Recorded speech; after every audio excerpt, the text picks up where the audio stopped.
Hello, online students. I'm trying something a little different with this module review, and I'll explain about it a little bit. I've combined some specific elements for you with some ones that I created for an 8-week course that I filmed a couple of weeks ago. I'm doing this for two reasons. One is just to save a little time. A lot of things I have to say to you now are the same things I said to them a couple of weeks ago in the 8-week course. The second reason, though, is that some of the tabs that I was using to create that other movie, I can't get to right now as an instructor. I'm having some difficulty getting into the Cengage e-learning, that part of the course from Blackboard. It does not affect anything that you students are doing. I can log in as a student and do all kinds of cool things, but I can't see a lot of the stuff I can see as an instructor. And so I wanted to just go ahead and use what I used a couple of weeks ago. So first, here are my general comments that pertain to both your classes, and then I'll film a little bit at the end that talks more specifically about how you guys are doing. So take a look. Hello, online students. So I finished grading your work in Module 5. You guys continue to impress me with your insights and your questions and the way that you're supporting and challenging each other on the discussion boards. In this video, I wanted to address a couple of commonly mentioned issues from the boards, and I also want to look at what's coming up in Module 6 and look at some changes in the Cengage site that you may already have noticed.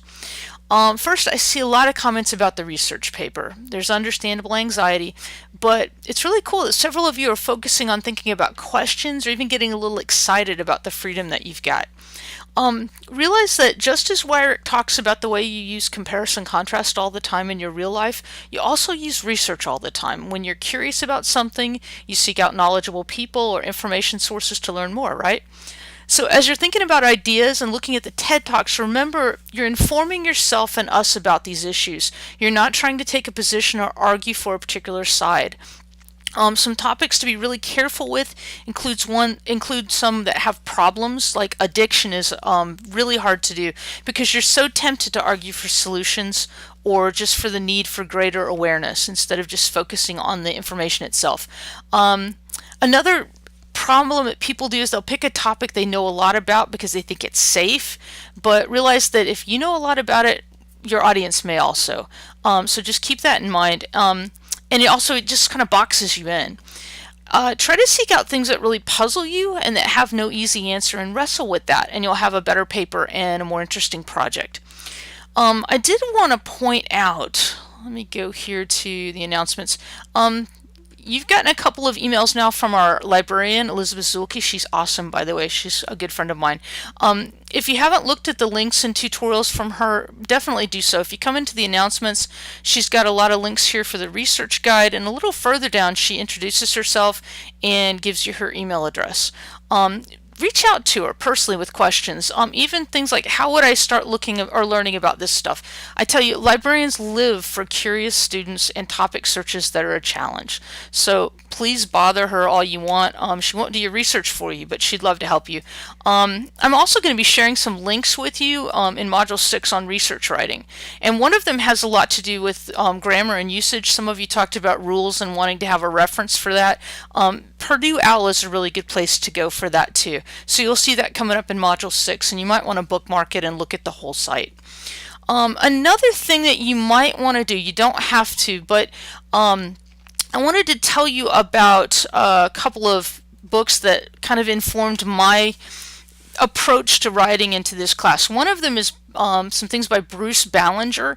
If you Google Ballinger and Curious Writer, he's written a couple of things that have gone into several editions because a lot of colleges use this in their first year writing classes.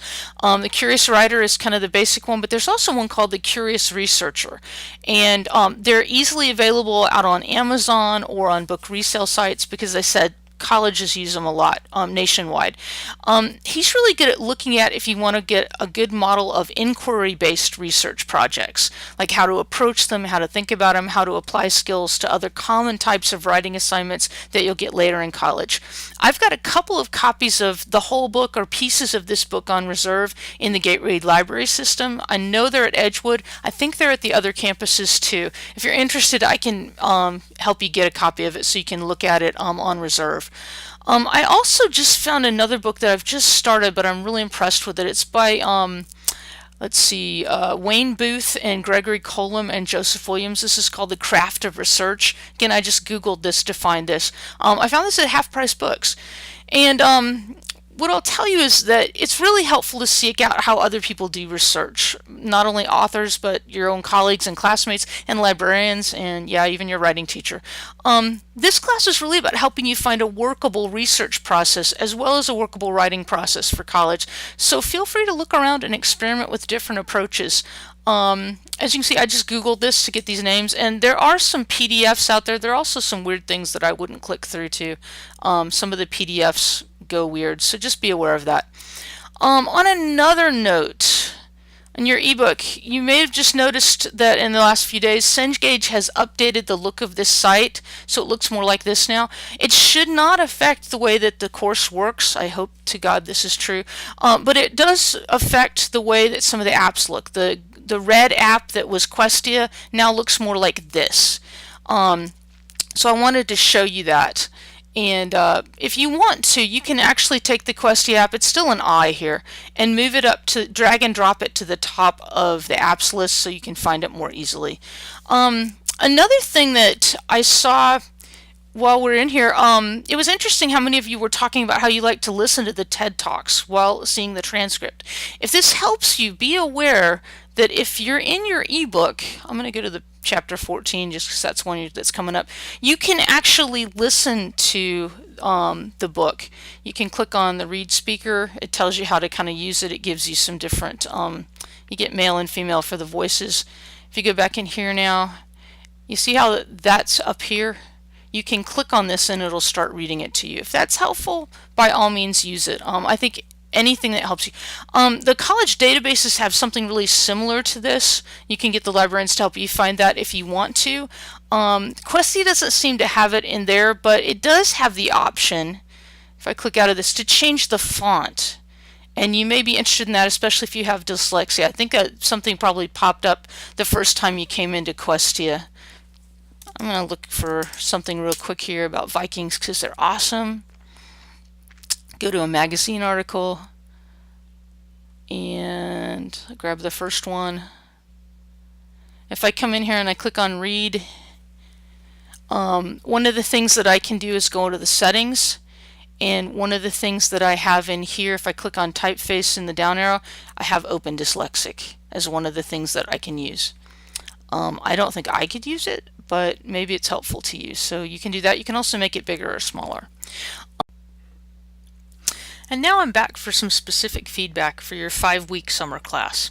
I think most of you are doing a great job keeping up with this accelerated class. A couple of you are starting to get behind. If that's you, please contact me immediately so we can look at what makes sense in your situation. As a reminder, you will need my permission to drop the course after the midterm date for that course, which is coming up soon. And I do not grant such permission without a conference of some kind. It can be over the phone, though. Looking ahead here, you see that Module 6 is due on Friday, July 8th. This includes your TED draft. Make sure that you're both summarizing the ideas and analyzing the talk itself. Use the assignment sheet and its questions to help you generate things to say about your chosen talk.